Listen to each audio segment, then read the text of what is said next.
Eu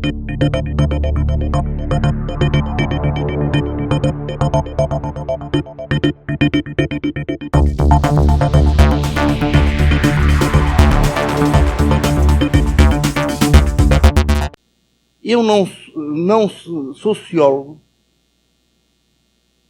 não sou cientista político, não sou administrador, sou simplesmente um artesão do direito. E nem estou demasiado acostumado a ter diante de mim discursos tão abstratos conceptualmente como estes 2 dias. Eu trabalho habitualmente com juristas, não só em Portugal ou no Brasil, mas noutros países, com advogados, com juízes, com promotores. As últimas vezes que vim ao Brasil foi para trabalhar com advogados ou trabalhar com o Ministério Público. Não é verdade, em setembro, em Pernambuco, foi com juízes, dar formação para juízes na Escola Superior de Magistratura, com uma mundivivência, melhor dizendo, uma Weltanschauung própria, uma linguagem própria, bastante diferentes daquelas que foram ouvindo. Ao mesmo tempo, eu tenho trabalhado fora do direito com engenheiros, com policiais, com militares. Não com pessoas de ciências sociais. Até porque nós trabalhando, sobretudo como Arce, não se ofendam, mas eu vou dizer isto, mas também os ajuda a reagir. Eu sou daquelas linhas que acha que boa parte, ou quase tudo aquilo que foi dito nos últimos 2 dias, não serve para coisa nenhuma. Porque fica no livro, e a possibilidade da atuação imediata, a atuação imediata no que tem que ver com a liberdade das pessoas, com a vida diária, está talvez num registro subterrâneo. Eu não estou a seguir nenhum tipo de soberba. Claro que isto faz falta. Porque faz falta, sobretudo, porque vai ter impacto a prazo. Mas irmos para aspectos eventualmente mais com maior concretização. E volta ao discurso da surpresa. Provavelmente, aliás, não o perguntei, por todas as razões, provavelmente o que a professora Cristiana pretendeu foi procurar como que uma visão estereoscópica da vossa parte. Ou seja, uma perspectiva um pouco diferente ao lado que permita depois, tendo as duas, e tendo ainda outras, uma percepção eventualmente tridimensional. Aliás, essa é a razão porque temos 2 olhos ao lado um do outro. Cruzando campos de visão e conseguimos ter profundidade. Ao mesmo tempo, eu procurei ser o mais humilde possível. Isto é, a professora Cristiana diz, propomos este tema. Eu digo, tudo bem, só altera ali uma palavra por razões que têm que ver com terminologias consolidadas. Então vamos nos próximos minutos, horas, pode ser aquela lógica de ir falando até que comecem a cair aí à frente e que vão trazendo cafés. Não, estou a dizer isto assim. Será entre 1h30, entre 1h30 e 2 horas. Porque o que eu vou tratar aqui, ainda com um viés assim, um pouco mais ligeiro, isso corresponde a um mês de aulas em mestrado. E a minha capacidade de sintetizar um mês de mestrado numa hora e pouco é...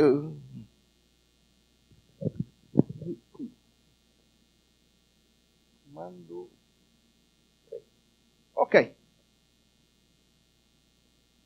Sociedade em rede.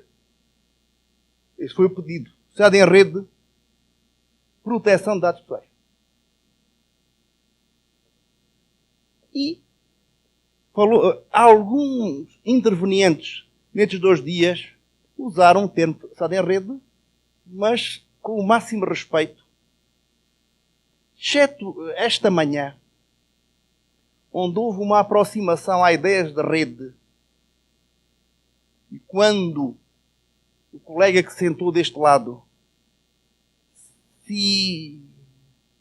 bom, o sobrenome era Pereira, estava aqui, professora Cris, como chamava aqui o colega deste lado? Simandro? Sivaldo. Pois é, tenho algumas dificuldades com os nomes mais originais que há aqui no Brasil. É um facto? Não, mas pelo menos já sei que houve um Sivaldo, mas não. Nós somos mais na mesmice dos nomes. E torna-se mais fácil recordar também. Bom, mas ele fez uma aproximação, porque falou-se em redes, redes de Igreja Católica, redes de sindicatos, redes de tudo. E parar um pouco para ver, bom, isto se há de rede é o quê e porquê? E vamos a Castells. Claro que Castells. A edição em Portugal, Gulbenkian, 3 volumes, capa vermelha, aquilo são 3 volumes literalmente à prova de bala, porque se tiverem os 3 seguidos, uma bala não passa, de certeza. Não, eles não se riam demasiado, porque durante a Guerra Civil de Espanha, as barricadas republicanas na Universidade de Madrid, a antiga Universidade Central, agora Complutense, foram feitas a partir de tratados alemães de filosofia que eram literalmente impenetráveis às balas franquistas. Quer dizer, era a maneira também do pensamento concentrado no suporte tecnológico da época, conseguia vencer a violência. É mais que metaforicamente. Bom, Castells.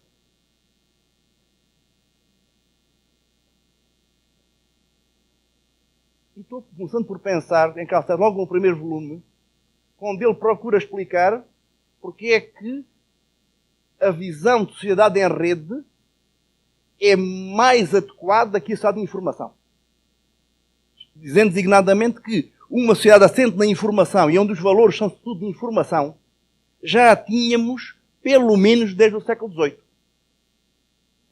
Afirmando-se depois com o capitalismo simbólico,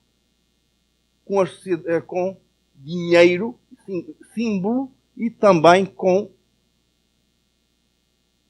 as sociedades anónimas, com base em ações também simbólicas.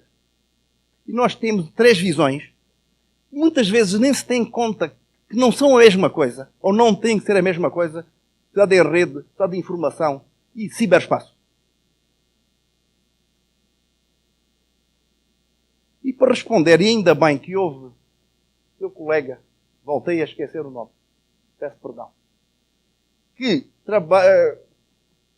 vos explicou, e muitas vezes isso falha, esta teoria das 3 camadas da internet. Que é hoje relativamente pacífica. É dizer, sobretudo estes 3 autores, jovens, procurem e pesquisem. A última síntese, até é de um amigo meu, o Erich Schweighofer, da Universidade de Viena. E o Schweighofer, que até esteve no Brasil, na UFPR, com o César Cerbena, num evento em outubro de 2014, por aí. O Eric veio cá. E o Eric tem uma grande vantagem, relativamente a quase todos nós, é que é doutor em Direito e doutor em Informática. Ou seja, ele está efetivamente nos 2 campos. Não os riscos de acontecer. E é um risco que é o tema, por vezes, me tolhe. Que é o risco à lançocal. Ou seja, utilizar informações de outros ramos do saber, sem os dominar, e transformando ciência quase em poesia. Com todo o mérito, em má poesia. Isso. É questão de haver uma ciência pós-moderna em que everything goes. E Sokal, físico, envia paper completamente absurdo e é aceito dessa revista de referência dos novos estudos, dos novos saberes, do género e do tal. Bom, estudos de género com física e coisas assim. Estão a ver que eu sou epistemologicamente reacionário. Mas tento correr o menor risco possível. Mas temos aqui três camadas. E eu acrescentei, fui acrescentando coisas para ir fazendo pontos com as intervenções anteriores. É por isso que isto é uma palestra de abertura ex post. Nomeadamente a questão da regulação. É que a própria regulação da camada física é feita não só pelos Estados, pela União Internacional das Telecomunicações, Nações Unidas, no nosso caso, em termos regionais, pela União Europeia, mas atenção também por multinacionais. E quando eu digo multinacionais, estou pensando na iniciativa de conexão entre os Estados Unidos e a Europa, indo amarrar perto de Bilbao, com um novo grande cabo de fibra óptica, em que entra Google e Facebook em parceria, procurando depois furtar-se a outras formas de regulação. A camada lógica que hoje está muito em debate, aliás, desde estas eleições nos Estados Unidos. É porque a transição, e foi isso falado ontem, salvo ver por Sérgio, pela transição para a ICANN, para o exterior do Departamento de Comércio, teria sido fechada em setembro, com a eleição de Trump completamente posta em causa. Aliás, eu fiz ainda hoje uma pesquisa e as últimas declarações de Trump, associando-se a Ted Cruz, são de 29 de setembro. Isto é em toda a parte. Quer dizer, aquilo que nós tínhamos por firme no final de setembro já não é. Quer dizer, os republicanos mais conservadores, com Cruz e com Trump, estão preparados não só para alterar o modelo de regulação da FCC. Isso vai ser um problema, quer dizer, a questão da neutralidade nos Estados Unidos, que estava sendo imposta pela FCC, ou a questão mesmo da privacidade que ia começar a ser imposta relativamente aos, vocês dizem, os provedores de acesso. Deve ficar tudo... Bom, mas dizem temas de camada lógica de estruturação. A ICANN, o ISIS quer dizer, a terminologia brasileira, as cúpulas internacionais de informação. O modelo de comércio, com o GATS, com a prestação de serviços, a União Europeia e alguns Estados que trabalham a camada lógica. Depois temos a camada de conteúdos. Estados que ainda hoje tratam de conteúdos, quer na dimensão mais próxima de propriedade intelectual ou de conteúdos de relevância económica, quer conteúdos ligados, por exemplo, à proteção de crianças ou de mulheres. E isso não é de menos o Reino Unido. Não sei como é que vai dar, porque isso era o David Cameron. Dizia que queriam monitorar todo o conteúdo nas redes no Reino Unido para combater a pornografia infantil e outras formas de exploração de crianças. Mas quer dizer, para ver se é ou não pornografia infantil, tu vai ter que ver tudo. Bem. Rapidamente, estado de informação. Quando nós nos referimos à de informação e continuamos com as cúpulas, não com aquilo que se pensava pudesse ser viável entre 2013 em Genebra e 2005 em Tunis à inglesa, Tunis. Ver com conteúdos. Ver e quase que se abstrai do resto. Eu agora, daqui a uma semana, às 11 da manhã, estarei a palestrar na Faculdade de Lisboa sobre o papel que as Nações Unidas, enquanto tal, e a UIT podem ter. E eu estava lá com os meus amigos da ISOC contra mim, mas agora acho que eles vão... Pós-Trump, a ISOC vai ficar menos próxima da ICANN e mais próxima da União Internacional de Telecomunicações, que era uma anátema. Mas, de qualquer maneira, se em 2003 a Sociedade de Informação sabia há pouco, a 2016 já não sei. Se pensarmos em termos da produção de conteúdos, nós estamos numa lógica já muito perto, em que cada ano se produz tanta informação digital ou digitalizável como produziu a toda a humanidade até o ano anterior. Já estamos muito perto disso. O que aqui se leva, e já isto é a parte final desta conferência, nós estamos a entrar no mundo Big Data. De produção, conservação, administração de quantidades ingentes de informação. Essa informação, desde que possa ser administrada por algoritmos suficientemente poderosos, criar novo. Isto é, se nós pensarmos, por exemplo, em machine learning, aqui diz no Brasil aprendizado de máquina. Acho que a terminologia está mais ou menos a funcionar no Brasil. Mas pensarmos em machine learning, deep learning, a pessoa a partir dos conteúdos será viável. Quer dizer, pode ser que o Manuel Castells daqui a não muito tempo deixe de ter razão. Mas que ainda não a tem? Para o ciberespaço, foi referido aqui ontem William Gibson, Neuromancer. Se o leram, quando ele descreve o ciberespaço como uma alucinação de luzes que vão, vêm, estão para lá, eu estou mais convencido naquela lógica de ficção científica punk. Acho que dava mais ideia que ele estava a utilizar ácido e estava a explicar como é que tinha sido a trip dele e não como é que funcionava, como é que seria o futuro do ciberespaço. Mas leiam o Neuromancer, porque não há nada como ler e não trabalhar em segunda mão. Esse é um dos meus maiores vícios, passa por nunca trabalhar em segunda mão. Porque os riscos de citação em net segundo é terceiro ou quarto e depois alguém... Bom, Von Neumann teria razão, houve ali um que errou. Já vi coisas aqui incríveis. Uma senhora, numa dissertação de mestrado na Federal do Rio Grande do Sul, cita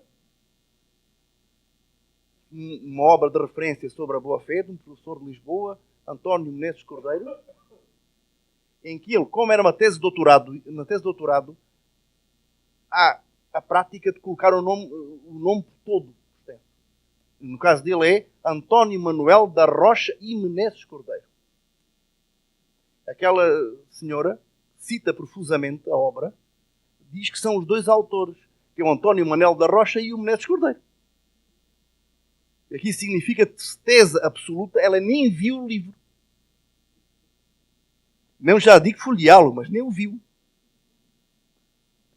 Mas isso, estou a dar um exemplo limite de usar citações alheias e dar assim a ir ver o rodapé ou a nota final e depois ajeita.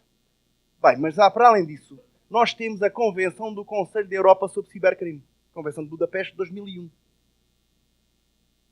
Uma das últimas coisas que fiz no Brasil para o Congresso Nacional do Ministério Público foi uma avaliação das fontes brasileiras tendo a Convenção de Budapeste como gabarito. Voltaremos mais à frente a falar um pouco. Mas aqui a ideia é, se referem-se, quando é dado um mandato ao grupo de trabalho para elaborar o projeto de convenção, dizer que há o ciberespaço, entendido enquanto aquilo que fica entre os nós, que nesse ciberespaço pode ser utilizado para bons fins, mas também para o crime. A própria União Europeia quando apresenta aqui até a atual estratégia para a segurança na rede, chama-lhe cibersegurança. Ciberespaço aberto, seguro, protegido. Que é até muito importante. Aliás, não disse antes, posso dizer agora, quase todos estes assuntos encontrarão até em YouTube umas palestras minhas, umas aulas, até com mais desenvolvimento e mais. Mas dizer, bom, aqui o ciberespaço tem a ver com várias camadas, tudo a camada lógica. Mas a perspectiva, acrescentei ali, é que quando o legislador ou o decisor político se refere a ciberespaço, está sobretudo fascinado pela metáfora, não porque tenha pensado demasiado no assunto. Bom, Estado em rede. Nós, e acho que podemos dizer nós, juristas, cientistas sociais, muitas vezes não temos sequer a percepção da realidade subjacente. Já é muito raro eu pôr imagens. Eu vou repetir aqui uma imagem que usei numa palestra para o mestrado de Informação da FMU em São Paulo, em setembro, onde eu tratei da questão da relação entre ciberespaço e território.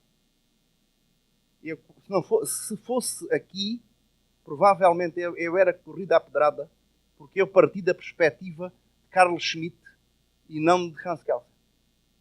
Aqui alguém vir para a UNB, não digo defender Carl Schmitt, mas usar as ferramentas analíticas de Carl Schmitt, aqui era capaz de ser assim muito... Bom, mas aliás, aquilo que explica a dicotomia Europa-Estados Unidos, que levou até à anulação do Acordo de Safe Harbor de 2003 e depois até a razão pela qual a parceria transatlântica não se faz, também devido à diferente consideração em matéria de privacidade que tem dos lados do Atlântico, isso é explicável via Carl Schmitt, mas não é via Kelsen. Bom, mas dizer aqui, no Estado em rede, o que é que temos? Rede, estrutura. Diferentemente da ideia de Estado de informação ou de ciberespaço, temos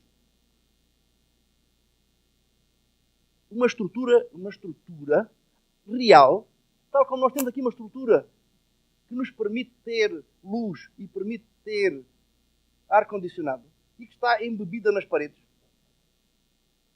Para nós ainda é mais difícil porque a nossa infraestrutura pública está enterrada, não se vê em cabos telefónicos, nem cabos elétricos, mas aqui até estão à vista.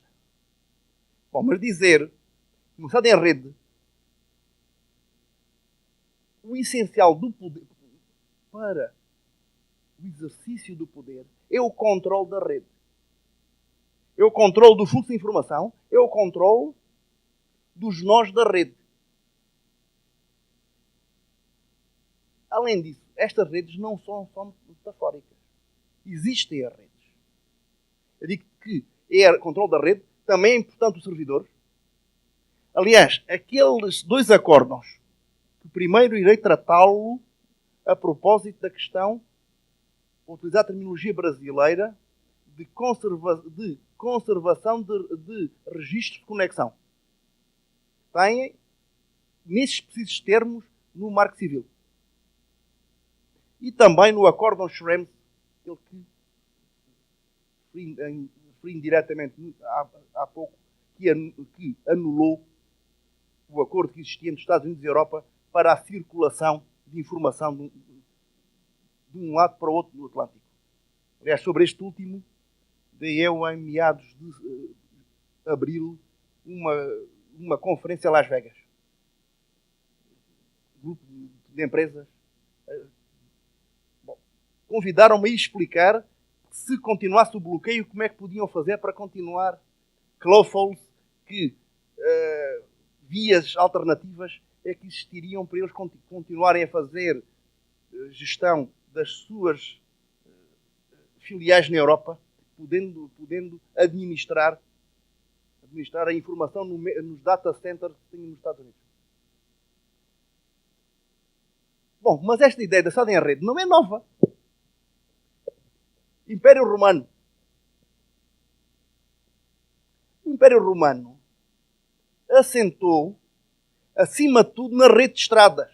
Investiram tudo nas estradas, que permitiam não só as mercadorias, mas sim que as legiões treinadas chegassem com uma velocidade inusitada no tempo, de uma parte para a outra do Império. E o Império desagrega-se quando o sistema das estradas também desagrega. Tem um sistema de estradas e também de rotas marítimas seguras. A mercadoria não flui. Deixaram de ter uma economia monetária. Deixou de ser viável a sustentar a vida urbana. E o exército deixou de poder ir de um ponto para o outro para responder às ameaças no Limes. Na fronteira, face aos vários tipos de bárbaros ou de persas, por exemplo. É um grande problema com persas. No sul, quase não contava.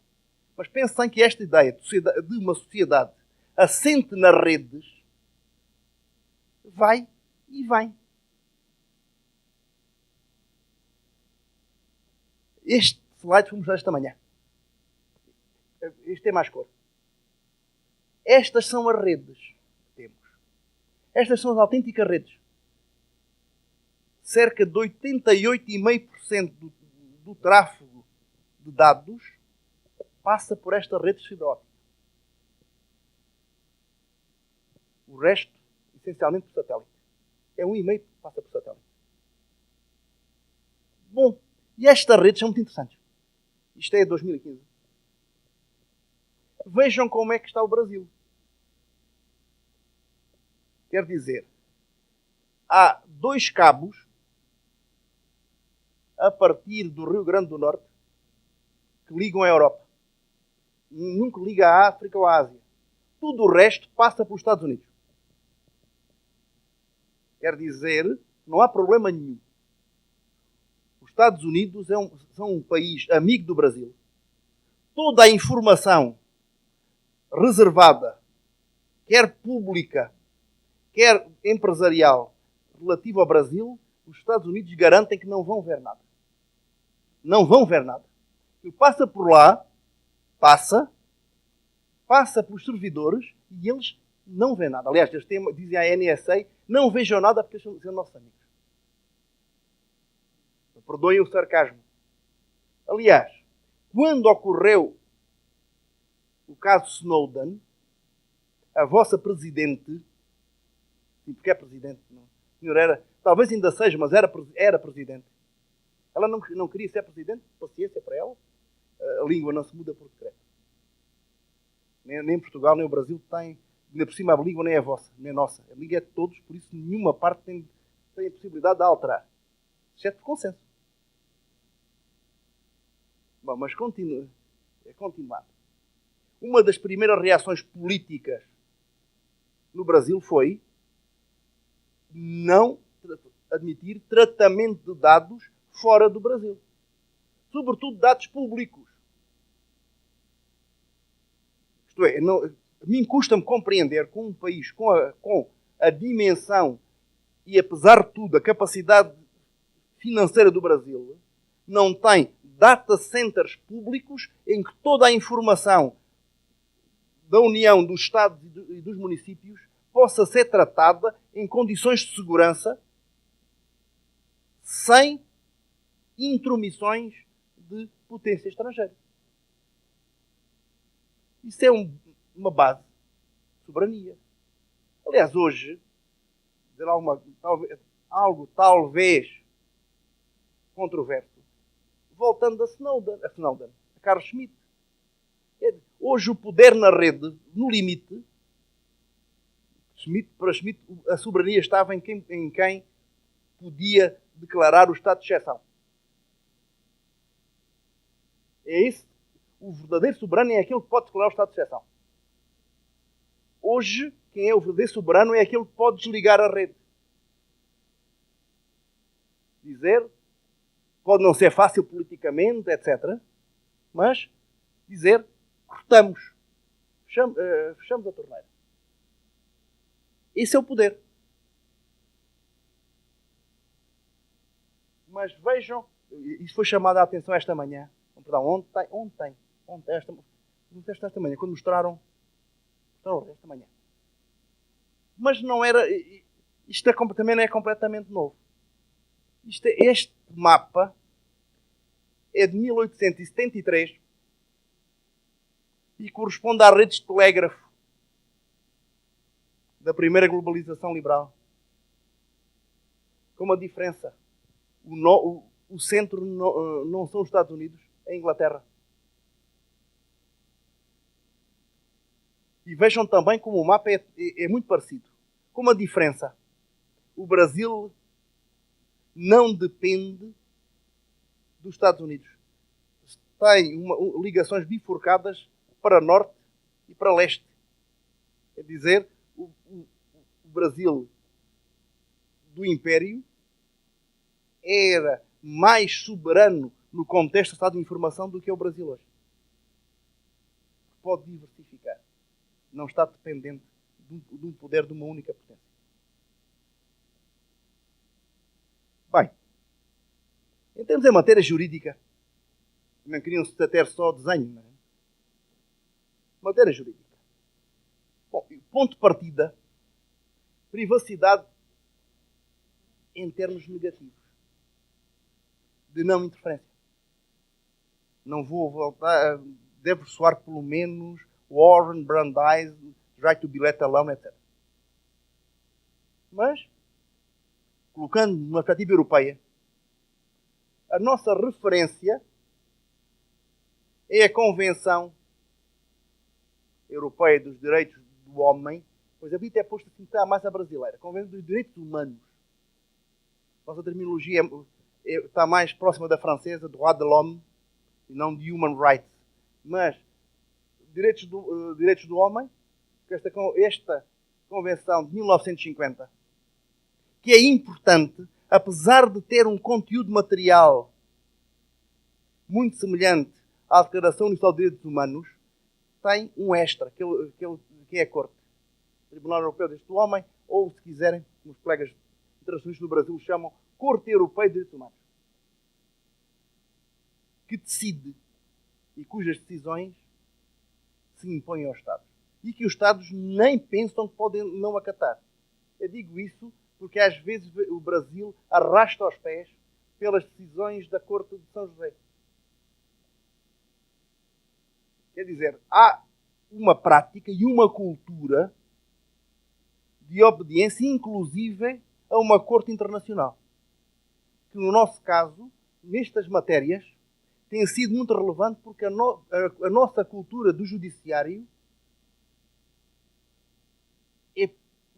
é pouco amiga, dizendo assim, da liberdade de expressão.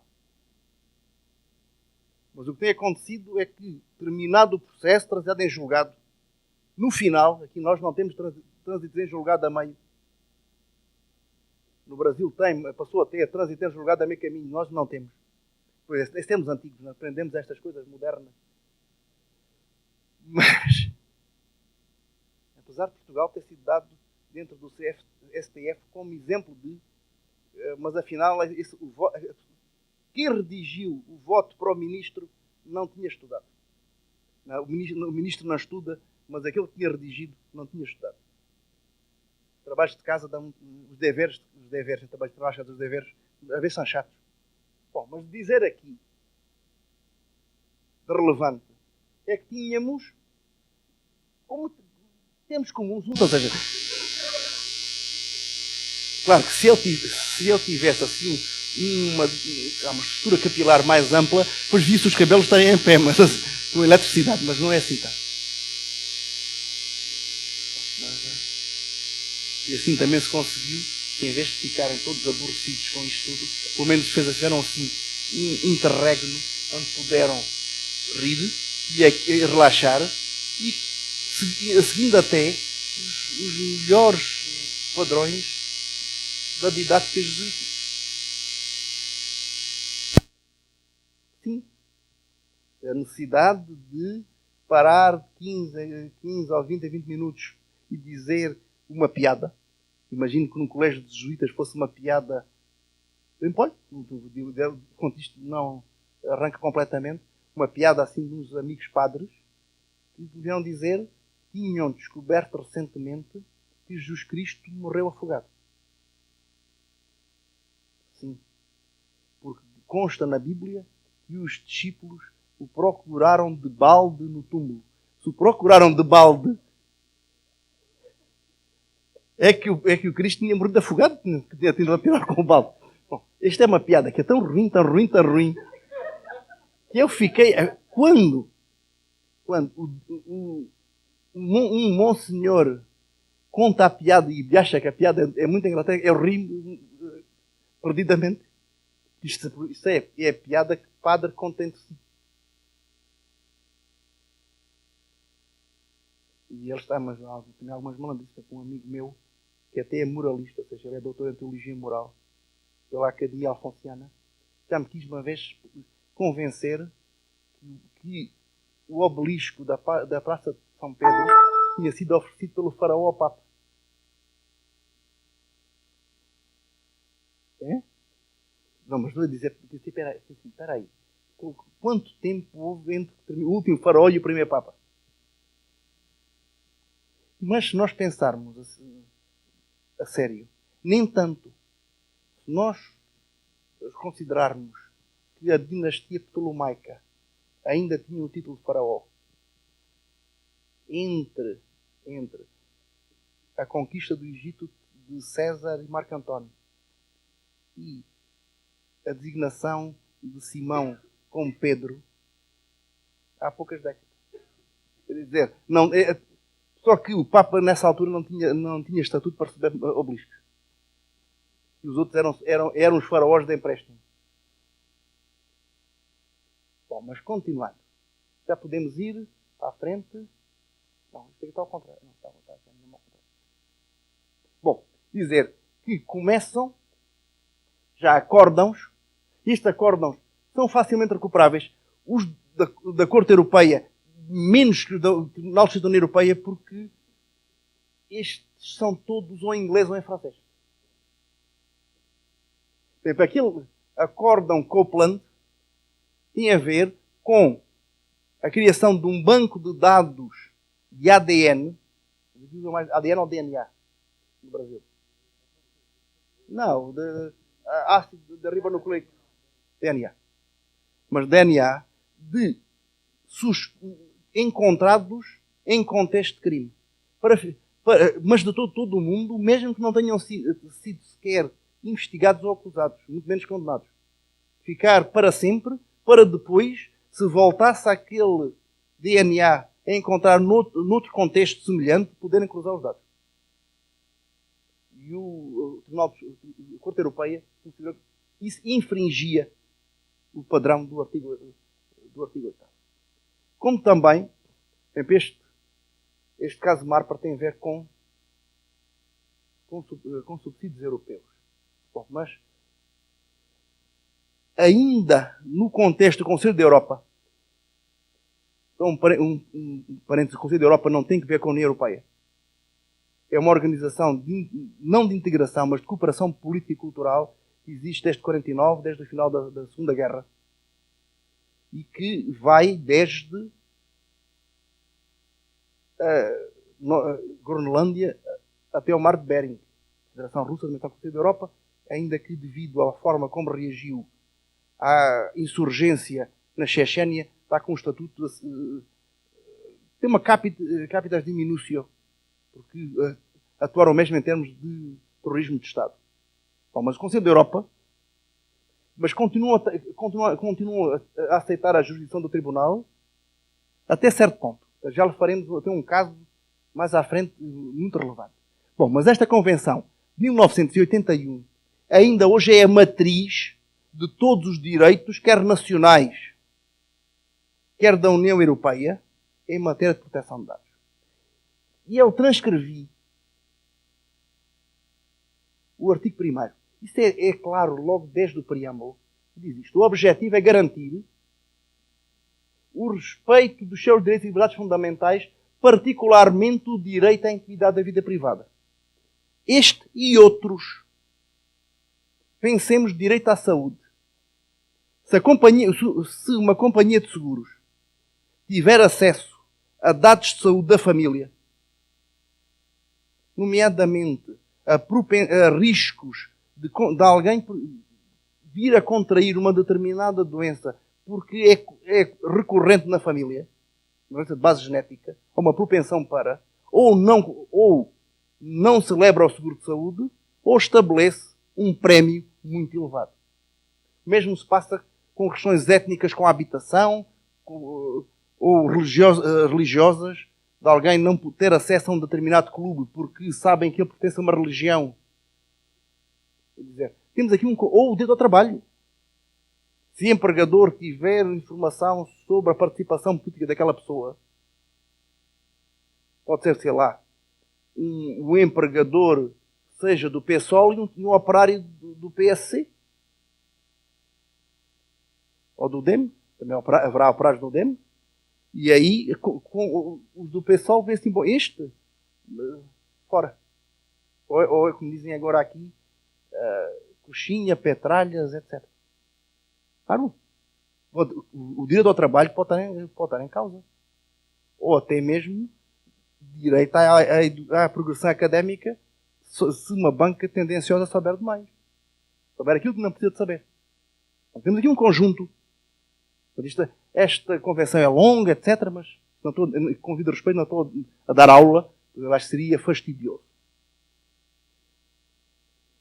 Na União Europeia, inicialmente, isto é a partir de Maastricht, o objetivo ainda era de construção do mercado interno, mas já com padrões ligados aos direitos humanos, indo receber, designadamente, a Convenção de 1950.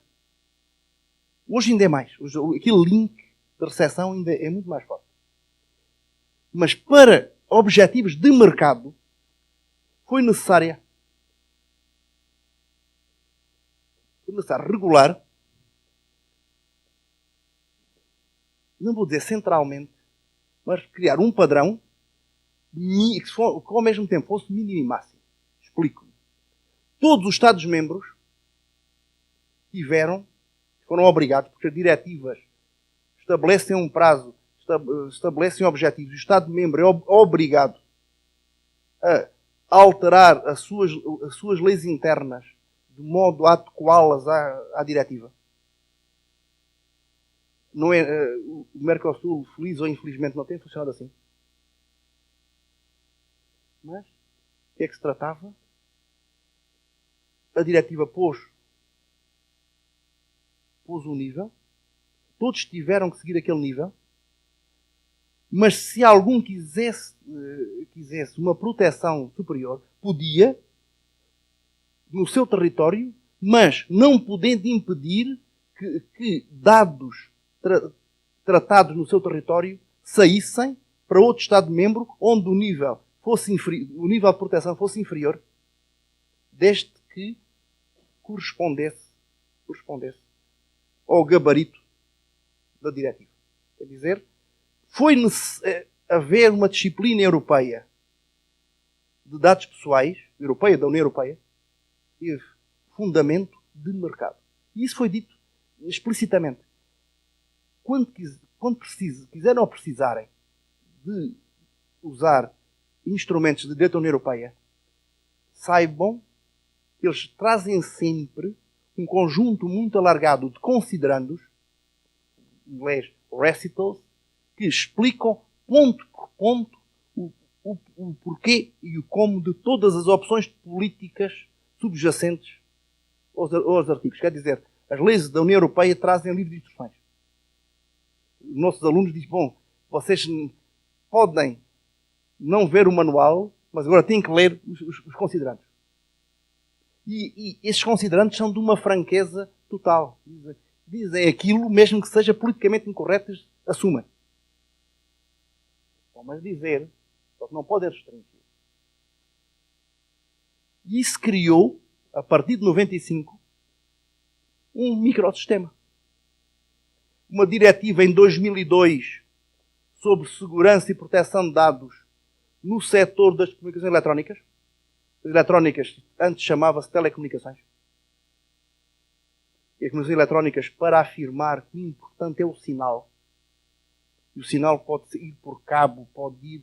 Bom, até falamos hoje um problema que existe, aliás, que não está resolvido na União Europeia, que é o dos serviços OTT, Over the Top.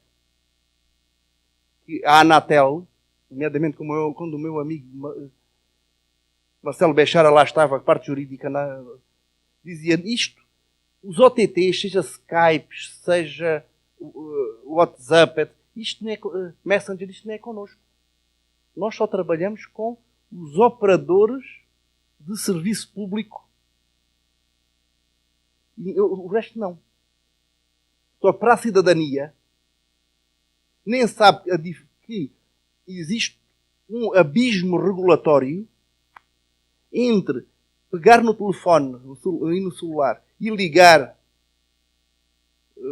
pela Vivo, pela Oi, para o que for, ou se ligar para o WhatsApp. Se transmite voz, transmite dados, assumem que as garantias que têm designadamente privacidade na comunicação são as mesmas. E não são. E ao mesmo tempo temos algum problema com magistrados que não percebem que a legislação em matéria de telecomunicações não se aplica. Estas decisões, algumas até um pouco abstrusas, lá do Lagarto, do Sergipe, assim. Isto não deveriam ser assim. Porquê? Porque aqui não estamos diante de telecomunicações no contexto. O Alexandre concordará comigo. Claro. Claro. Aliás, essas comunicações nem o Marco Civil se aplica. Estamos aqui no Brasil, mantiveram, abusando da expressão, de uma firewall entre as telecomunicações tradicionais, a Anatel, e as comunicações de dados que correm por cima da infraestrutura, mas são outra coisa. Aliás, isso é um tema cristiana de ver essa diferença de regulação, mas indo diretamente ao osso. Eu sei que sou desagradável, etc. Mas quando ouço, assim, vou ouvindo elaborações em espiral, eu começo a ficar assustado. E assim, bom, e é a tendência de fugir também, porque é muito mais agradável. Bom, os juristas também fazem aqueles grandes debates principológicos sem olharem para, por exemplo, para as resoluções normativas da Anatel. Como eu sou um pouco desequilibrado, eu no Brasil estudo, quando preciso, estudo as sentenças dos Tribunais de Justiça, não fico pelo STF e STJ. Já o fiz.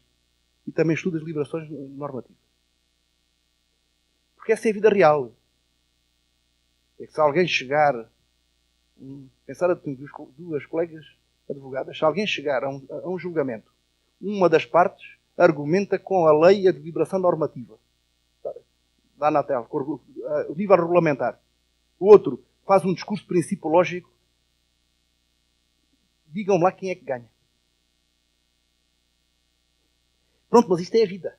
Bom, mas mais, temos esta de 2002, temos este regulamento de 2001, mas só se aplica às próprias instituições e agências da União Europeia. Pois tínhamos, ainda está informalmente em vigor, aquela decisão quadro de 2008, proteção de dados na cooperação policial e judiciária em matéria penal. Vou dizer aqui uma coisa que também aqui não tem, nem da outra, mas também esta decisão do Conselho de 2009, a propósito do tratamento de informação para a Europol, com garantias de proteção de dados. A Europol é um centro de análise de informação e distribuição de informação. E há, desde o início, estruturas de proteção de dados e privacidade nesse contexto. E ainda existia esta diretiva, 2006, que voltaremos, que é da conservação de dados. Anda em frente. Bom, conteúdos, possa ter andado depressa, qualidade dos dados, tratamento leal e ilícito, finalidades determinadas explícitas e legítimas. Isto depois tem uma grande implicação, e veremos até mais de uns 20 minutos, a propósito do Big Data. Esta ideia é 4 pertinentes e não excessivos, exatos e, se necessário, atualizados. E, continuando com esta, é talvez a que mais bate, conservado apenas durante o período necessário para a persecução das finalidades para que foram recolhidos. Não são para permanecer. E algo que ia dizer há pouco, creio que quando a luz acabou, e aqui numa mesa de ontem, de pessoas ligadas à administração, eles diziam os nossos dados. Eu pensei, bom, os vossos dados. Mas os dados são dos cidadãos. Nós dizemos que talvez não tenha fugido da boca para a verdade. Pensam que os dados são deles. Os dados não são da administração. Os dados são de cada um de vós, vocês, de todos os que estamos aqui. E nós é que, por necessidade, admitimos que em determinadas condições eles façam o processamento desses dados.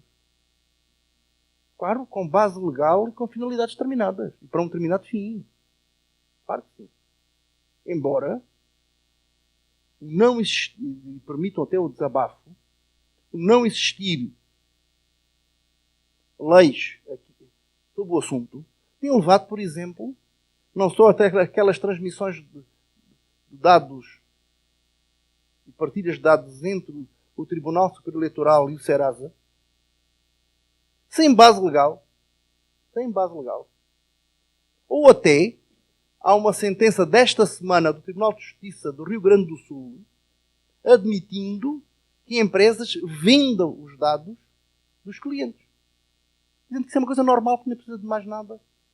É normal que monetarizem, diz neologismos, uma buzzword, monetarizem os dados.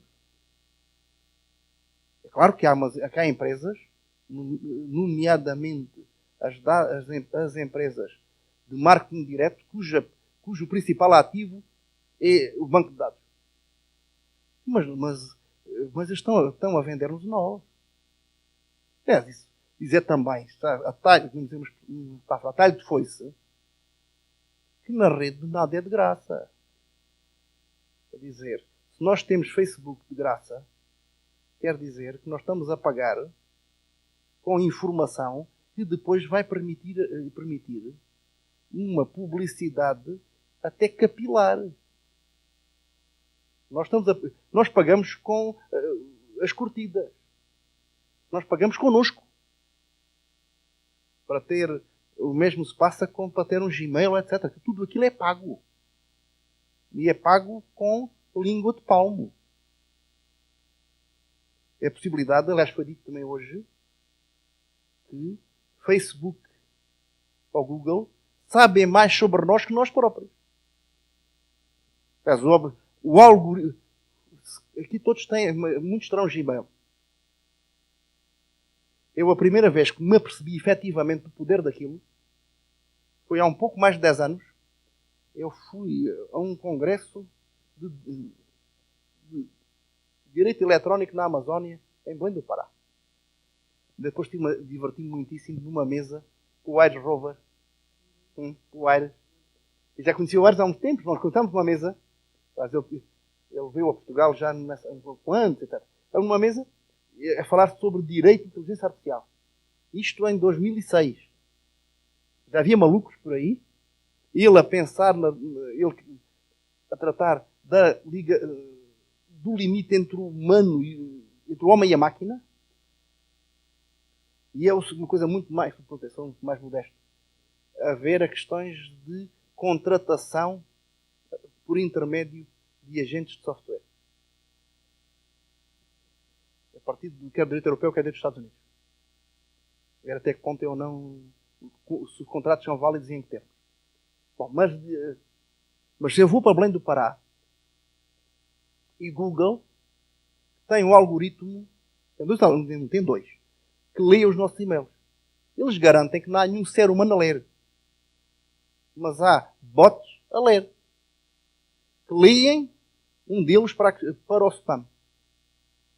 À medida que nós apagamos, aqui mais deletamos, em americano, apagamos um e-mail sem ler,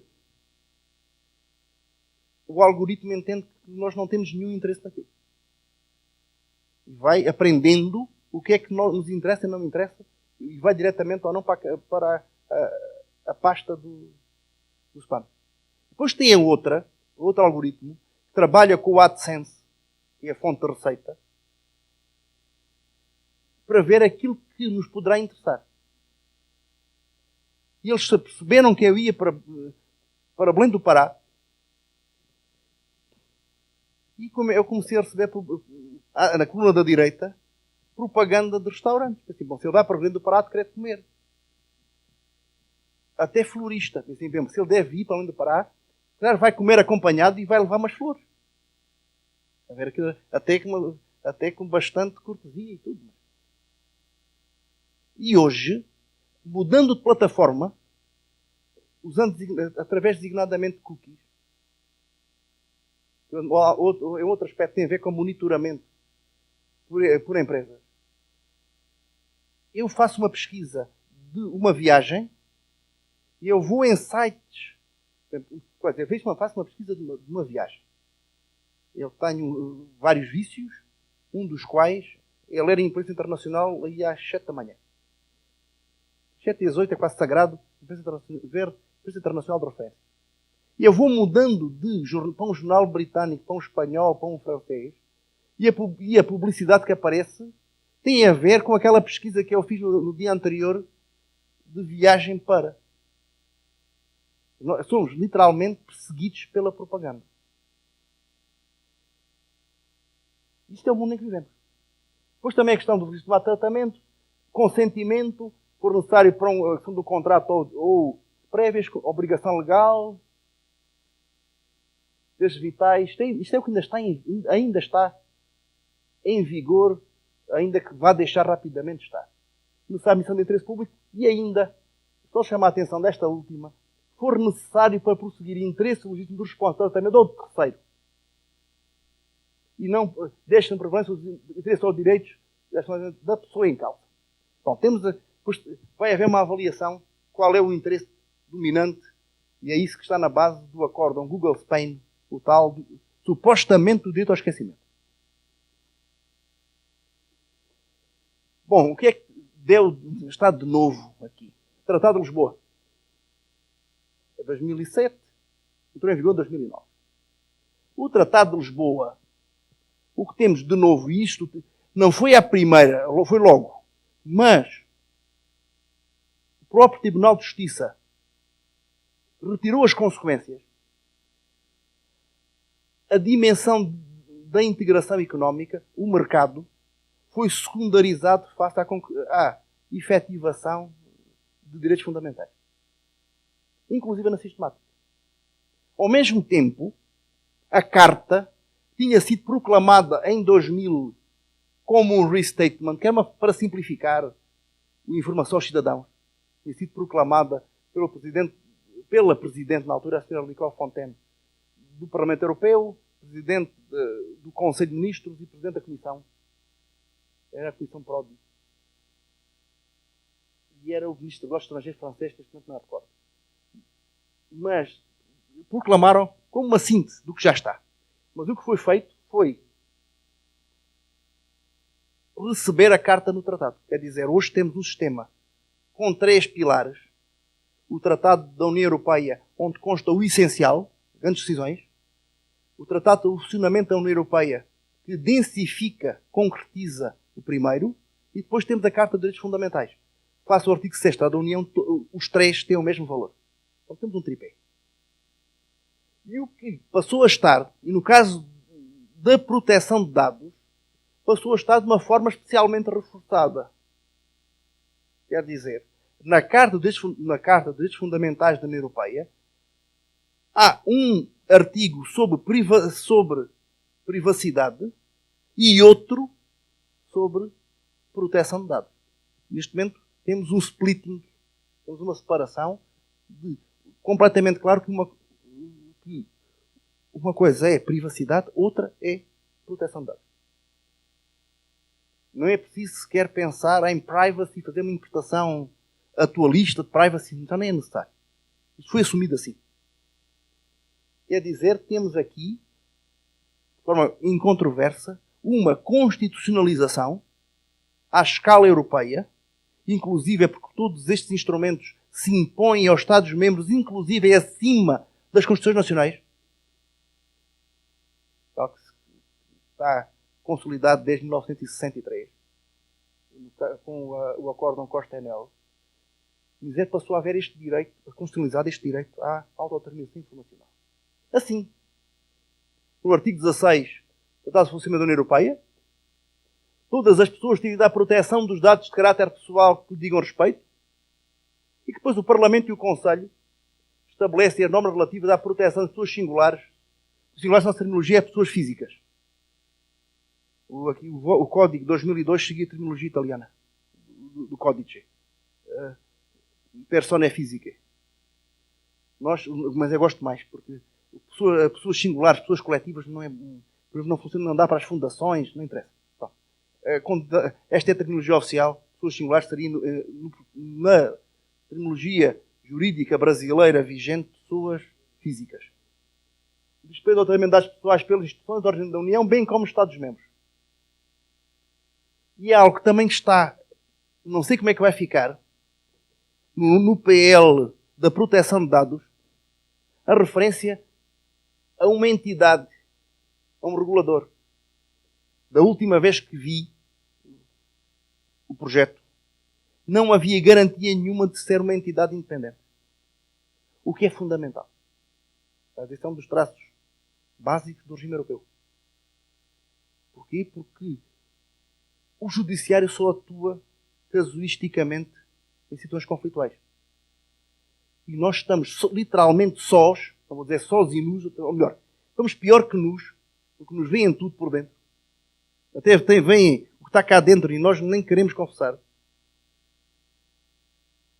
Porque eles conseguem ver algoritmos, onde é com dados suficientes aquilo até quais são os nossos pesadelos. Não é difícil fazer isso. Bom, mas haver uma entidade que controle as empresas, controle as instituições públicas e que esteja do nosso lado. Em permanência, não apenas em permanência e em termos preventivos. Esse é um modelo que já vem da Convenção de 1981. E aqui, em termos de atuação para a concretização de políticas públicas propiciadoras da liberdade das pessoas, se fizesse a pressão possível para quando existir uma lei de proteção de dados no Brasil, e tem que existir, porque é dos últimos países da América Latina que não tem uma lei geral de proteção de dados. Do México para baixo, praticamente todos têm. Há que a Venezuela não. Que a Bolívia não tem, mas também não é grande exemplo. Não me constitui um problema até de competitividade das empresas europeias. Portanto, desculpem, brasileiras. É que a Argentina ou o Uruguai, vossos companheiros de Mercosul, estão reconhecidos pela Comissão Europeia como tendo um sistema diferente, mas compatível em termos de proteção com o europeu. O que é que isso significa? Que as empresas argentinas podem funcionar com a Europa circulando livremente os dados de um lado para o outro. Uma empresa brasileira que tenha negócios na Europa tem que estar a pedir autorizações casuísticas cada vez que precise de repatriar dados. Isto é uma coisa, eu não percebo isto, e não estou a dizê-lo retoricamente, não percebo, até mais, bom, agora temos um governo mais pro-business. Talvez tenha que ser a Fiesp para dizer, vejam lá, tomem juízo, porque são as empresas que estão a ser prejudicadas, para os cidadãos. E na carta também. Mais ainda, o número 2 diz: dados têm de ser objeto de tratamento leal para fins específicos, com o consentimento da pessoa interessada ou por fundamento legítimo visto de lei, todas as pessoas têm o direito a aceder das colegiados que digam respeito e de obter a respectiva ratificação. Esta última é aquilo que chamam cá o habeas data. O direito de acesso e de ratificação. Bom, estamos no dia 11 de novembro e nós temos um regulamento novo. O regulamento, com mais de 3 anos a discutir, foi aprovado a 27 de abril, ou melhor, a aprovação política foi em novembro, que desencalhou depois dos atentados em França. Mas passamos a ter um regulamento geral. Um regulamento geral diz: vamos deixar com efeitos a partir de maio de 2018 de ter leis nacionais para haver uma lei única europeia. Porque continua a haver discrepância e isso não ajudava ao funcionamento. E, aliás, foi também assumido que a proteção de dados não é uma matéria nacional que depois é harmonizada, articulada no plano europeu, mas é uma matéria de relevância europeia. Não vou deixar muito. No fim de maio, eu organizei, colecionei, por acaso, o primeiro curso sobre o novo regulamento. E foram 2 dias, manhã e tarde, só sobre isto. Não vou dizer que, como a jovem que terminou, levava 5 minutos a fazer e levo 2 horas só por isso. Depois também, no mesmo pacote, tudo aprovado a 27 de abril, publicado a 4 de maio, foi talvez uma quarta-feira, foi aquelas coisas estranhas. Eu dei uma palestra na Universidade do Porto sobre proteção de dados em saúde, já pensando como é que ia ser. E depois, no dia em que isto saiu, eu tinha programado uma palestra para um congresso na Argentina por videoconferência. E o regulamento saiu no mesmo dia, e umas horas depois tive que estar a explicar a palestra, explicar como é que já estava. Aquelas coisas que se fazem. Já me aconteceu pior e talvez vos conto. Depois, temos no mesmo dia uma diretiva, uma outra, continua a ser uma diretiva, porque a matéria penal, os Estados-membros não abriram mão de terem leis próprias, ainda que harmonizadas. E o que é que se trata aqui? O próprio tratamento dos dados, não só na justiça, mas também nas polícias, passa a estar disciplinado. Quer dizer, todos os sistemas de fichamento policial passa a obedecer a critérios únicos europeus. Logo, uma muito menor margem de discricionariedade, inclusive para as polícias e para as magistraturas. Depois ainda mais, olha, aqui estão a ver o erro, eu tive a corrigir-me. Esta aqui é mesmo lá de cima. O que acontece às vezes no slide, depois só na altura em que se vê. Também saiu uma outra diretiva sobre os PNR. Ele que andei muito atrás. Também há uns 3 anos fiz um workshop no Universidade de Salamanca. Trata dos PNR. PNR são os números são os códigos de referência das estações aéreas. Que depois entra nas plataformas de distribuição GDS. E ficam lá dados sobre quem é a pessoa, para onde que voos tomou, ou até dados se duas passagens, por exemplo, de um homem e de uma mulher, forem adquiridas com o mesmo cartão de crédito, ainda que em aviões diferentes, isso vão ser depois associados.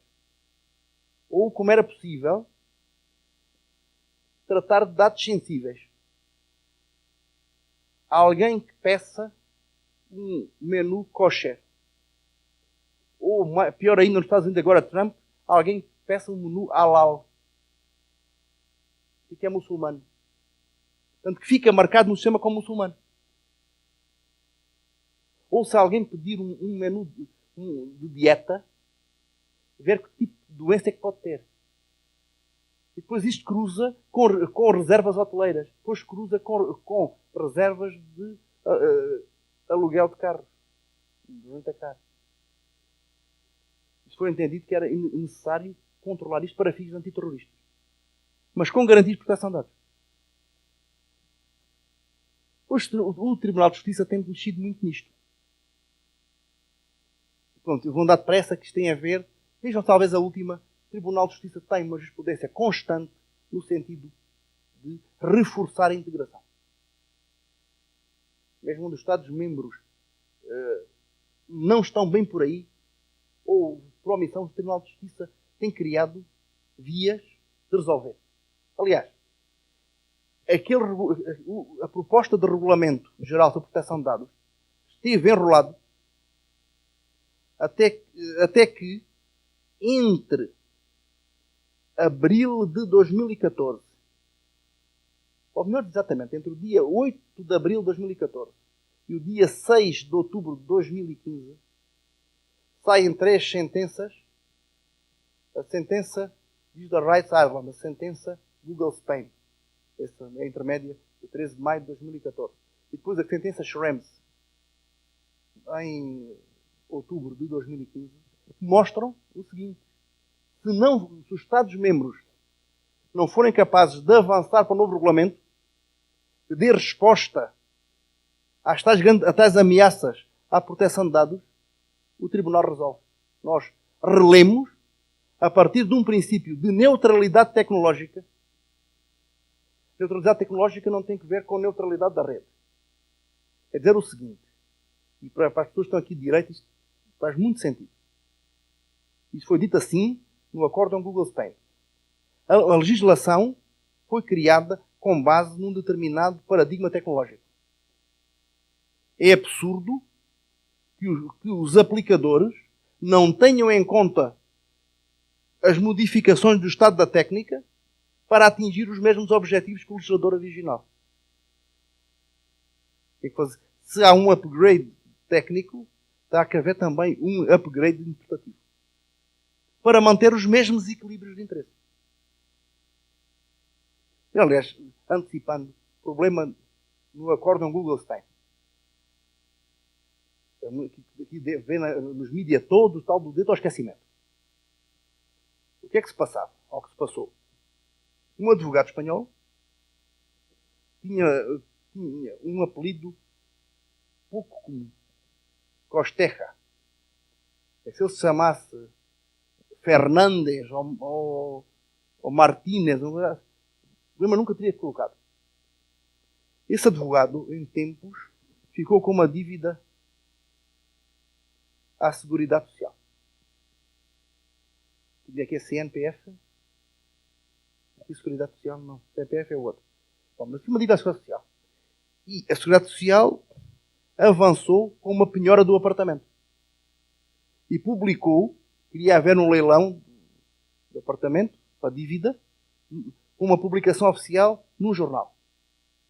La Vanguardia de Barcelona. O que é que aconteceu? E ele, entretanto, arrumou o dinheiro e pagou a dívida e o leilão nem chegou a dar-se. Que é que o mesmo no Brasil, desde que uma dívida ou à Seguridade Social ou à Fazenda, desde que pague, eles querem receber. O que é que aconteceu? Sempre que alguém pesquisava o nome dele no Google, o que encontrava era a dívida à Seguridade Social. O que para um advogado era espetacular.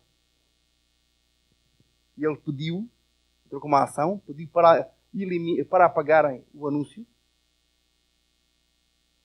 e para a Google que ele não pudesse ser encontrado. Bom, o que é que eu estou a dizer isto a propósito de antecipar o contexto, a propósito desta neutralidade tecnológica?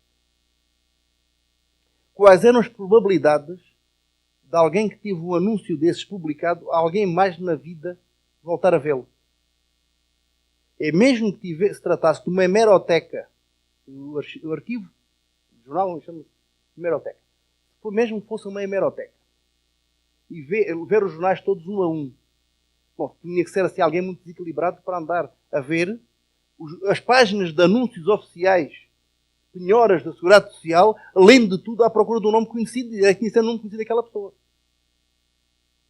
Hoje na rede tudo é acessível, tudo é pesquisável. É que não estamos no mundo já da digitalização, mas estamos no mundo da datificação. não só a informação foi convertida em zeros e uns, mas esses zeros e uns, essa informação passou a ser facilmente acessível, para além de tender a ser perpétua. Ou seja, a proteção da vida, neste caso, da vida privada do lado do advogado, era, há uns anos atrás, resultante de nunca mais ninguém ir ler um jornal antigo e ler, sobretudo, os anúncios do jornal. Eu acredito que houvesse alguém que tivesse, talvez, a necessitar de tratamento psiquiátrico, fosse um arquivo do jornal a passar os dias a ler anúncios. Mas ali não é. Qualquer pesquisa ia dar. Portanto, o Tribunal de Justiça, bom, como os equilíbrios mudaram, a resposta judicial também tem que mudar. Para manter o mesmo patamar. Bom, há aqui, na jurisprudência do Tribunal de Justiça, duas fases.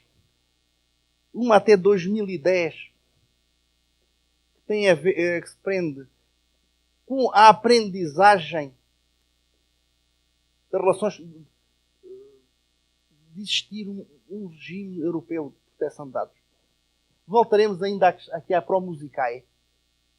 Embora a primeira seja deliciosa. Isto passa-se na Suécia e uma catequista luterana, a Suécia tem uma igreja oficial, é um país muito aberto, mas os países nórdicos têm igreja oficial luterana, pagam aos pastores, etc. Embora não tenha outras implicações.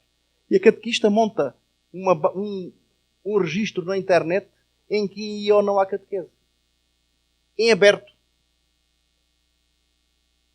Inclusive dizendo que não pôde vir naquele dia porque tinha partido um braço. Quer dizer, o tratamento não autorizado de dados sensíveis.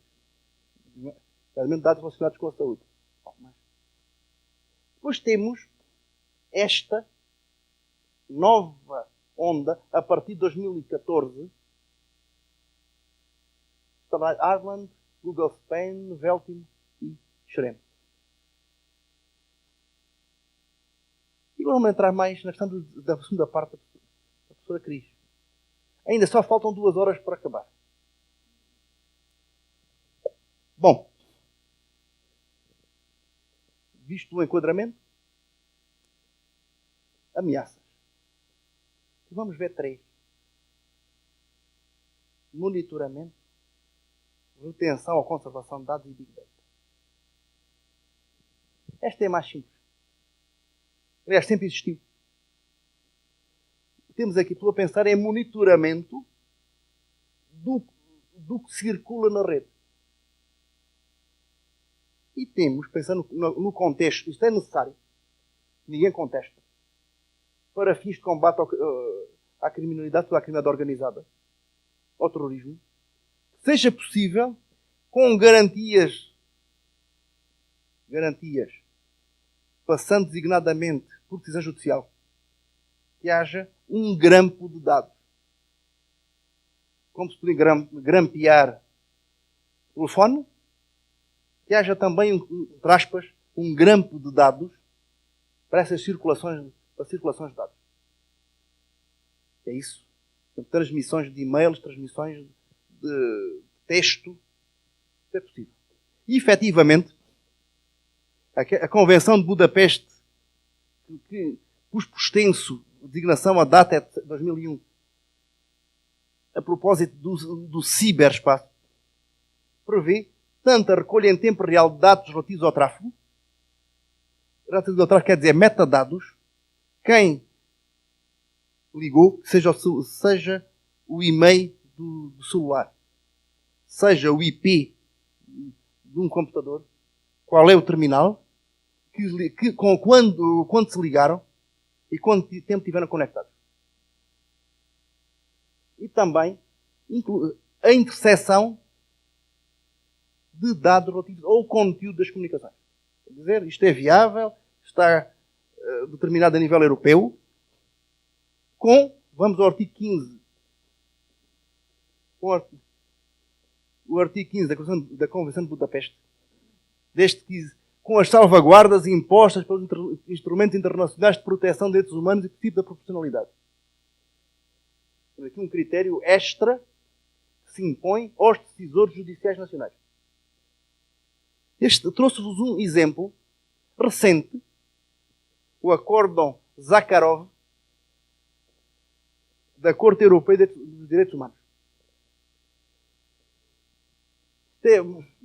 Eram leis da Federação Russa que permitiam, mesmo sem autorização judicial, a interseção de todas as comunicações de celular e com possibilidades de compartilhamento. A Corte Europeia vem a entender, tal como já o tinha feito com o Reino Unido a propósito do DNA, que o padrão do número 2 do artigo 12 da Convenção Europeia dos Direitos Humanos, o padrão não era preenchido. Logo, a Federação Russa não poderia manter essa lei. Quer dizer, é possível o monitoramento para fins de combate ao crime, de combate ao terrorismo, desde que, para além da proporcionalidade, que se garanta o respeito pelos direitos fundamentais. E mais, no novo regulamento da Europol, também já saiu este ano, está previsto já em funcionamento, uma unidade de identificação de conteúdos na internet. Isto trata-se sobretudo de conteúdos ligados ao terrorismo e estão centrados no Estado Islâmico. De apologia do terrorismo, de recrutamento de pessoas para combatentes ou para até terroristas suicidas. Portanto, há uma unidade na Europol com policiais de vários países que está a monitorar uma lógica de open source o que vai nas redes. Mas, sendo ainda assim, temos ali, do artigo 24 ao artigo 46, que é uma parte quase desproporcionada do regulamento, um conjunto de garantias em matéria de proteção de dados. Mesmo em contexto de terrorismo. E também, a Ana Cláudia não está aqui, não podia, mas a Ana Cláudia. Em final de maio do ano passado, há este Programa Europeu de Matéria de Segurança, é de 28 de Abril, e num congresso que houve da rede CIDI, na Federal de Santa Maria, também puseram de keynote, mas foi um keynote aí de 45 minutos. Analisar este programa. E este programa, em contexto de haver atentados não potenciais, mas atentados reais com gente a morrer,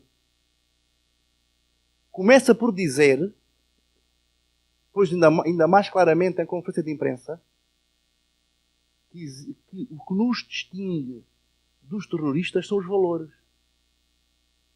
E se a partir do momento em que nós abdicarmos das liberdades pela exceção, perdemos tudo. Quer dizer, os outros ganham. Cita-se muito Benjamin Franklin, que diz que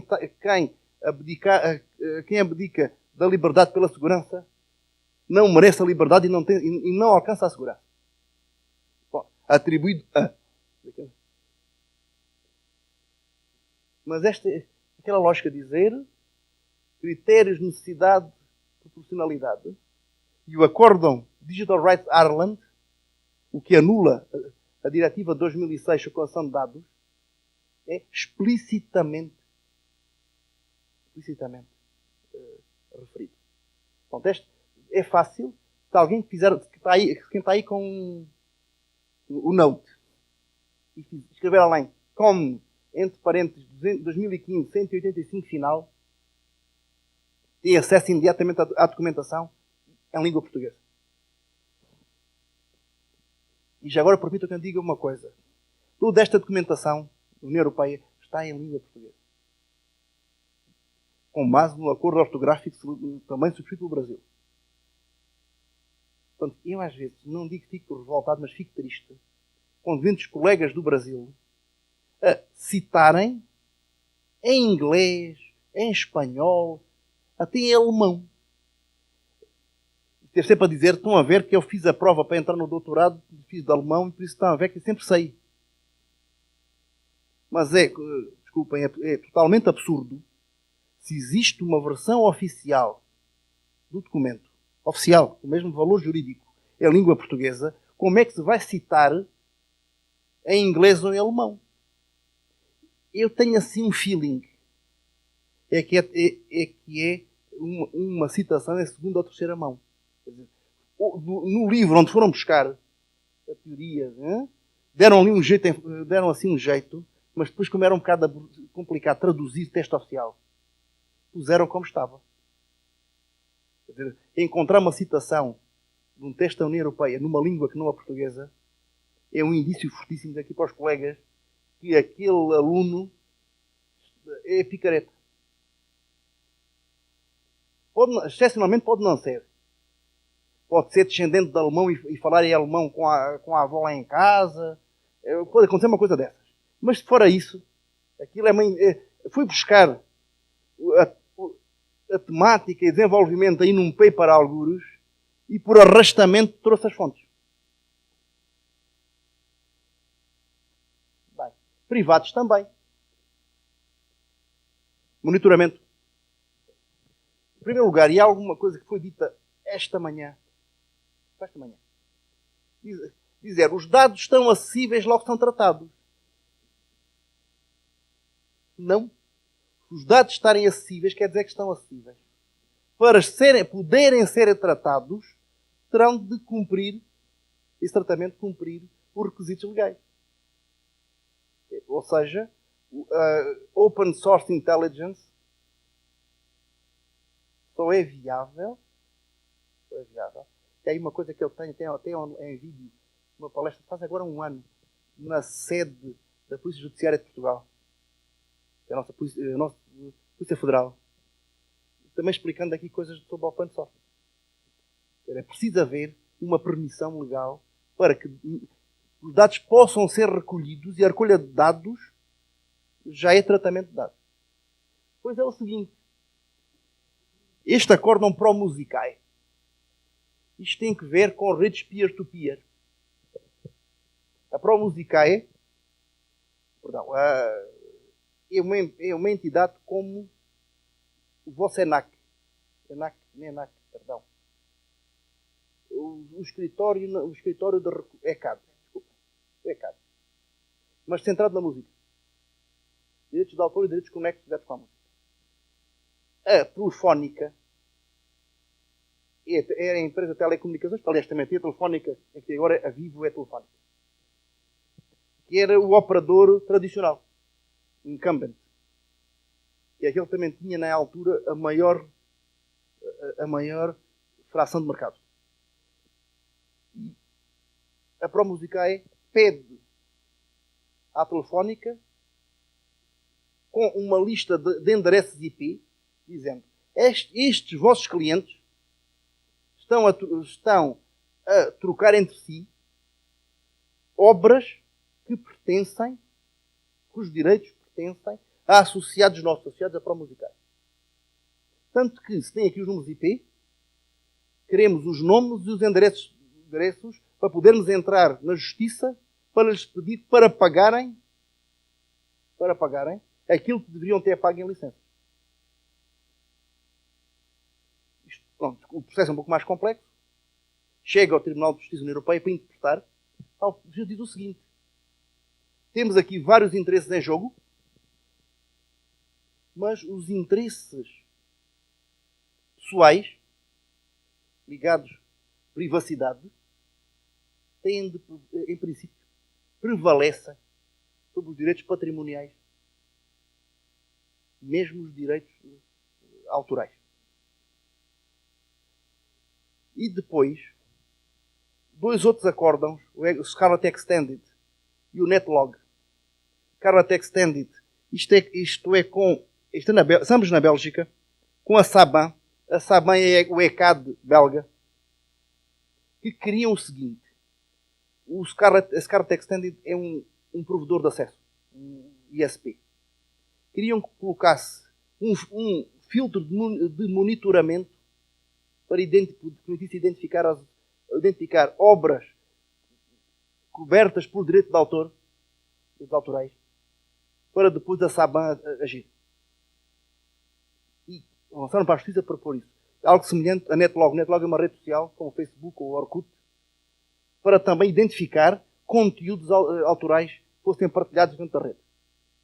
E o Tribunal de Justiça, o que é que vem dizer? Que os prestadores de serviços de internet, ISPs, provedores, têm o dever de não monitorar.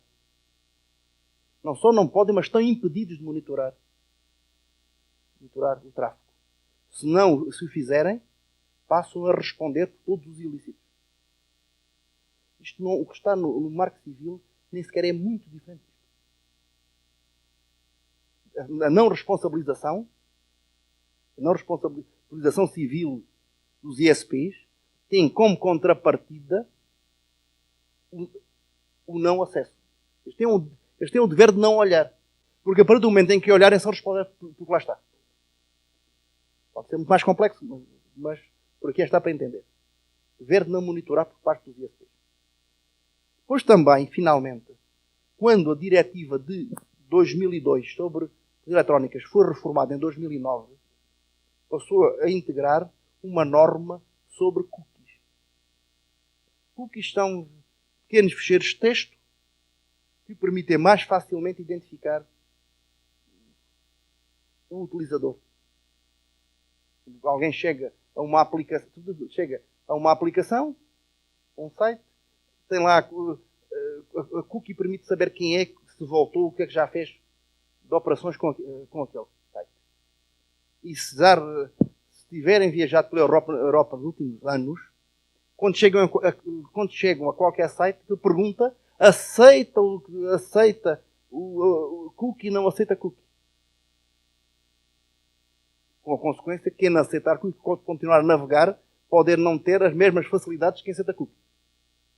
Quer dizer, a autodeterminação informacional. Cada um de nós vai dizer se consente passar a ser monitorado por aquela entidade. Depois temos aquela questão da conservação dos dados de tráfego. A Convenção de Budapeste tem uma noção de dados de tráfego. A diretiva de 2006 também tinha, mas eu fiz uma maldade. Foi transcrever o artigo 5º, 6º do Marco Civil, que sob a designação de registro de conexão trata da mesma coisa. Conjunto de informação referente à data e hora de início e término da conexão à internet, por duração, endereço IP utilizado para terminal para o envio e recebimento de pacotes de dados. Bom, muitas vezes não se tem consciência, mas a jurisprudência europeia já lá chegou, inclusive o nosso Tribunal Constitucional, que a conservação e tratamento de metadados, não estamos nos conteúdos das comunicações, só metadados, consegue-se saber mais sobre o comportamento das pessoas do que o próprio acesso ao conteúdo das comunicações. Sobretudo se entrarmos num contexto de Big Data e com algoritmos até preditivos. Ou seja, não desvalorizemos a questão dos dados de tráfego ou dos registros de conexão. Pelo contrário. Nesta altura, ainda nem quando as leis começaram a surgir, nem se tinha consciência das potencialidades técnicas, poderiam advir de haver entidades a fazê-lo.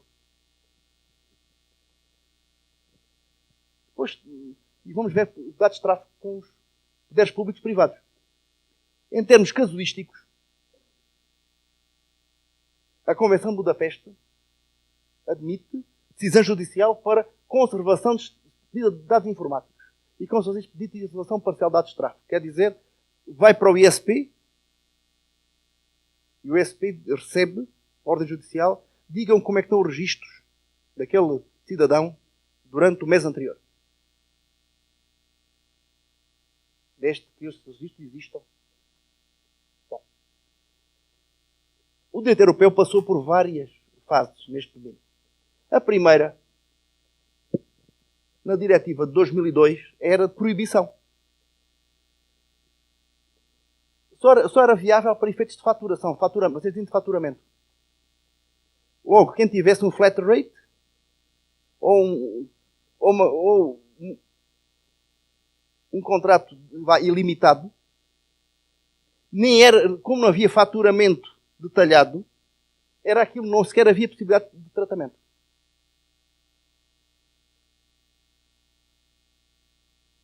Depois chegou a Al-Qaeda, literalmente. Temos os atentados de Madrid, de 11 de março de 2004. Este ano agora 12 anos. O que é que aconteceu? Eles colocaram bombas ativáveis por celular em trens que traziam trabalhadores das cidades em volta. Imagina que havia aqui um sistema de trens. Em Londres foi com o metro. Em julho de 2005 foi com o metro. Com o metrô. Imaginem que as pessoas vinham trabalhar das cidades satélites em volta de Brasília e no caminho para o trabalho, bomba. E morreu bastante gente. Mas os operacionais da Al-Qaeda eram assim unhas de fome. Em vez de colocarem celulares novos, colocaram os celulares antigos. Eu tenho uma suspeita que eles receberam dinheiro para comprar os celulares novos, acharam que era uma barbaridade andar arrebentando ou tunando celulares novos, quer dizer, puseram os antigos nas bombas e ficaram com os celulares novos. Ou então não compraram celulares novos, puseram os celulares e... O que é relevante é que houve um que não funcionou. Encontraram a bomba por tunar e a partir do registro de conexão daquele celular, porque ainda não tinha, era um pós-pago, a polícia rapidamente conseguiu montar um grafo quem é que tinha participado dos atentados. Qual foi a ideia? Brilhante.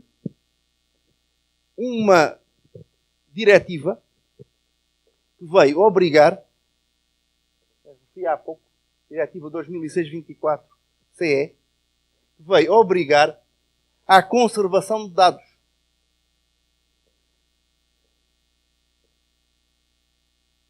Períodos não inferiores, conforme os Estados-membros decidissem, períodos não inferiores a 6 meses e não superiores a 2 anos. Mas, e atenção relativamente ao Brasil. Aqui, apenas para crimes graves. Terrorismo, homicídio, sequestro. Situações como essa. Quando o Marco Civil introduz a conservação de registro de conexão, é para tudo. Designadamente, situações cíveis. Há um processo de divórcio e o advogado de uma das partes pede ao juiz para requerer à operadora de telecomunicações quantas vezes é que o marido ligou para a outra durante aquele período. E em que dias e em que horas é que fez isso. Estão a ver? Na Europa, isto depois acabou por ser anulado porque foi considerado compressor dos direitos fundamentais mesmo para o combate a crimes graves. Aqui até dá para o divórcio. Talvez seja um crime grave, mas pronto.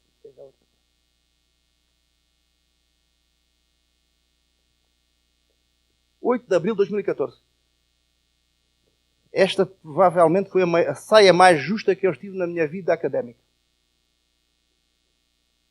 Isto é uma terça-feira, no dia 8 de abril. Eu estava em Roma porque tinha programado ao meio-dia do dia 9, na Universidade de Salerno, lecionar um seminário de doutorado exatamente sobre a jurisprudência europeia em matéria de conservação de dados de tráfego. E eu estava todo satisfeito, já tinha a apresentação, estava tudo ali. 24 horas antes, sai um acórdão que anula tudo o que havia. Sim, por aquilo dizer,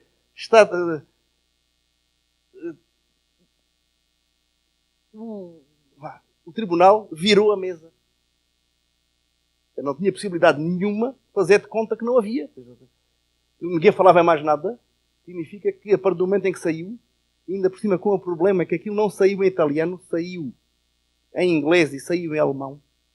E eu tinha que dar a aula em italiano, quer dizer, desde a hora do almoço, do dia 8, até que fui pegar o trem a Termini. E durante o caminho do trem, eu tive que estudar o acórdão e estudar, sobretudo, quais são as saídas disso. Isto está online na Academia.edu. E se procurarem a Universidade de Salerno, Maceno e coisas assim, vão até encontrar ainda a programação do seminário aula do dia 9. Está a ver? Cris, já viu que tem tudo montado. De repente, o governo muda a coisa e agora assim... Pronto, nós sobrevivemos, faz parte da profissão, a gente tem que fiz o que tinha que fazer. Bom, e aqui a ideia foi... Vejam, isto é transcrever umas partes do acordo. Estes dados são suscetíveis de permitir tirar conclusões muito precisas relativamente à vida privada das pessoas cujos dados foram conservados. A atividade cotidiana, locais em que se encontra de forma aparente ou temporária, deslocações de áreas ou outras, atividades exercidas, relações sociais e meios sociais frequentados. Isto é muito mais do que se obtém por ouvir de um grampo de telefone. E depois dizer que há uma ingerência dos fundamentais, que é de grande amplitude secundária particularmente grave, e é suscetível de gerar no espírito das pessoas abrangidas o sentimento que a sua vida privada é objeto de vigilância constante. O que é que se pode dizer daqui?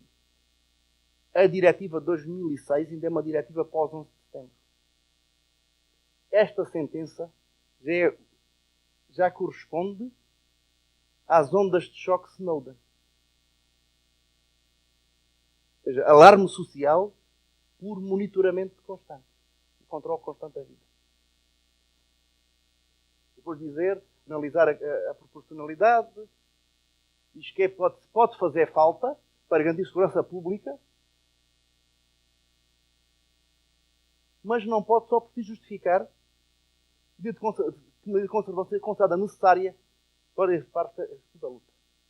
Para concluir, a diretiva comporta uma exigência de fundamentais de grande amplitude e particular gravidade na legislação da União, sem que essa ingerência seja enquadrada com precisão por disposições que permitam garantir que a mesma se limita efetivamente ao estritamente necessário.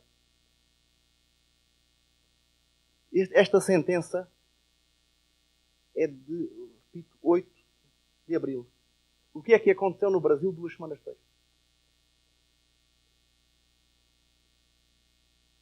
A aprovação à pressa do Marco Civil.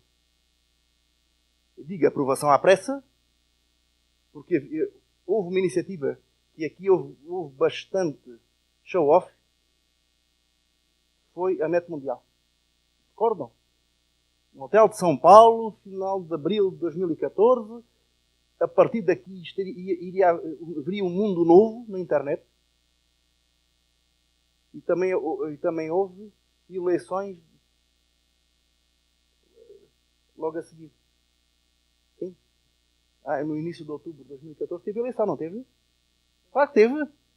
A passagem Lula para Dilma. Sim. Quer dizer, o Marco Civil serviu para ajudar a reeleição. Pelo menos em termos de imagem. Dizer, o Brasil se passou a estar na vanguarda. Isto é uma apreciação completamente cínica. Quer dizer, o Marco Civil, o utilizou todos os meios procedimentais para levar à aprovação do marco civil, tivesse como tivesse, a tempo de ir à net mundial, ver uma ovação, dizer que agora tem, e que depois isso fosse capitalizado eleitoralmente. Aqui não há inocentes. Há uns que podem ser piores que outros, mas aqui em política não há inocentes. E uma coisa que me deixa, agora permite-me quase um palavrão. Eu fico puto da vida. Fico puto. Quando o Tribunal de Justiça da União Europeia entende que uma legislação menos constrangedora das liberdades fundamentais tem que ser anulada, e depois, duas semanas depois, o Brasil introduz algo ainda pior. Ainda por cima, o Marco Civil, que foi dito aqui hoje, é assim um expoente de encontro entre liberais e libertários. Quer dizer, e o povo aí dos movimentos sociais, eu também os conheço tão bem com eles, que lá com os portugueses e outros, fizeram causa comum com as empresas de internet. Sim, porque vão ao Marco Civil e vejam se a liberdade de circulação de informação não está antes de bater da privacidade. Está. E não tinha que estar. Quer dizer, o Marco Civil, alguém quiser que pode me bater lá fora, mas o Marco Civil institui um regime ainda mais liberal que o regime dos Estados Unidos. Se me dizem que isso foi feito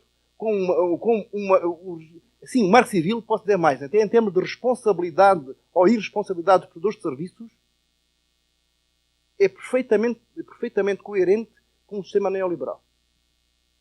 Com componentes depois libertárias no conteúdo. Mas libertária no sentido dos libertários norte-americanos que estão à direita do Partido Republicano. Sim, isto pode... Aqui as pessoas, alguns acharem que não, mas o Marco Civil é uma lei perfeitamente à direita.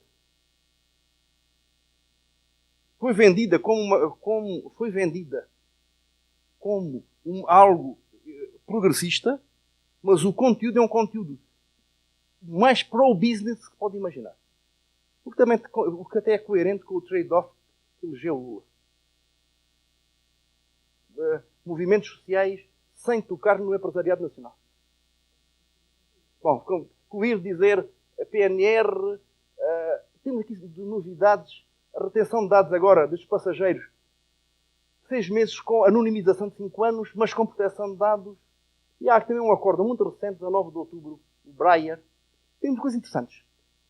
Qualifica expressamente como dado pessoal os números IP, não só os números IP fixos, como os números IP flutuantes. Eles possam ser correlacionados com outra informação. E admito que a lei alemã, a questão era ataques a sites de ministérios, que eles possam conservar os números IP de quem ataca, pensando designadamente em ataques de DDoS, para depois conseguirem combater. Bom, eu ainda iria trabalhar aqui Big Data, bastante Big Data, o que fazer com o Big Data, como é que o novo regulamento trata com o Big Data, designadamente com a questão dos perfis e as decisões automatizadas têm que ver com inteligência artificial a atuar, analíticas, com algoritmos analíticos. Depois também queria ver, tinha prometido à professora Cris, ver como é que o contexto de Big Data pode ser operacionalizado de forma distinta no âmbito da administração pública. Desta parte, há algumas bocadinhos disto estão na internet.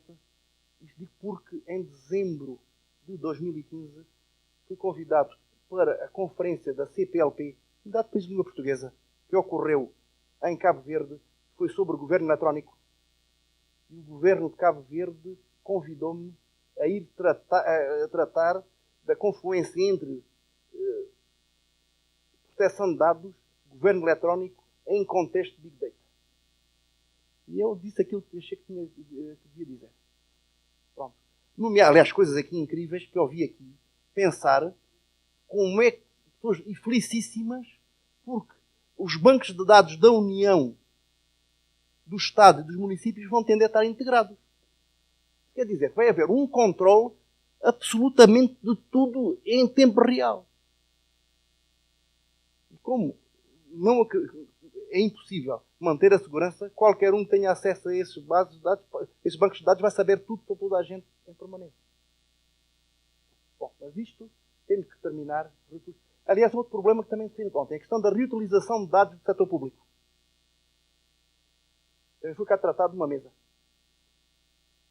Aliás, foi mostrada a nova legislação brasileira, que vai ser agora aquela jovem que estava do novo governo, não era assim morena, que estava aqui.